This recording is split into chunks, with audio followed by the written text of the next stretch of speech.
अधिवेशन सोडून शिंदे दिल्लीला रवाना झालेले आहेत। अर्थसंकल्पीय अधिवेशनादरम्यान शिंदेंचा हा दौरा आहे, त्यामुळे अनेकांच्या भुवया उंचावल्यात। नितीन नबीन आणि अमित शहांची ते भेट घेणार आहेत अशी ही माहिती समोर येते आहे। दरम्यान उपमुख्यमंत्री एकनाथ शिंदेंच्या दिल्लीवारी संदर्भात मंत्री उदय सामंत यांची प्रतिक्रिया समोर आली आहे, ती सुरुवातीला पाहूया।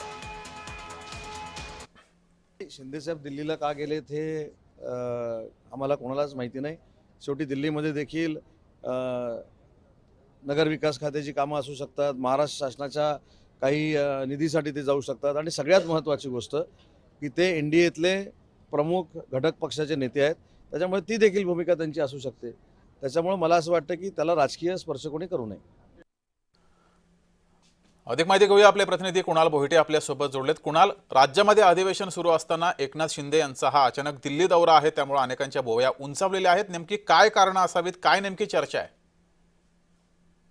जगदीश, काही दिवसांपूर्वीच नगर परिषद असेल किंवा जिल्हा परिषदा यांच्या निवडणुका पार पडलेल्या आहेत आणि राज्यामध्ये अनेक ठिकाणी एनडीएने म्हणजे महायुती म्हणून अनेक ठिकाणी निवडणुका लढवल्या गेल्या होत्या। मात्र रायगडमध्ये संख्याबळ असून देखील खूप तडजोडी ज्या आहेत त्या शिवसेनेला कराव्या लागल्या होत्या। फलटणमध्ये भारतीय जनता पार्टीने ट्विस्ट केलेला आहे, त्या ठिकाणी सभापती हा भाजपचा झालेला आहे। त्यामुळे कुठेतरी शिवसेनेला डावललं जातंय आणि सत्तेपासून वंचित ठेवलं जातंय। याच सगळ्या तक्रारी घेऊन शिंदे जे आहेत ते दिल्लीला गेले असल्याची राजकीय सूत्रांची माहिती आहे। ते नितीन नबीन आणि त्याचप्रमाणे अमित शहाची देखील भेट घेणार आहेत, जेणेकरून ह्या जे काही राज्यामध्ये जिल्हा परिषद सभापती असतील, पंचायत समिती सभापती असतील, यांच्या निवडीवरून जो काही शिवसेनेला सापत्न वागणूक भाजपकडून दिली जाते किंवा दुसरीकडे राष्ट्रवादी देखील तशाच प्रकारे वागतेय, तर या सगळ्या संदर्भात ज्या तक्रारी आहेत त्या आज अमित शहा आणि नितीन नबीन यांना भेटून शिंदे करणार का, आणि जर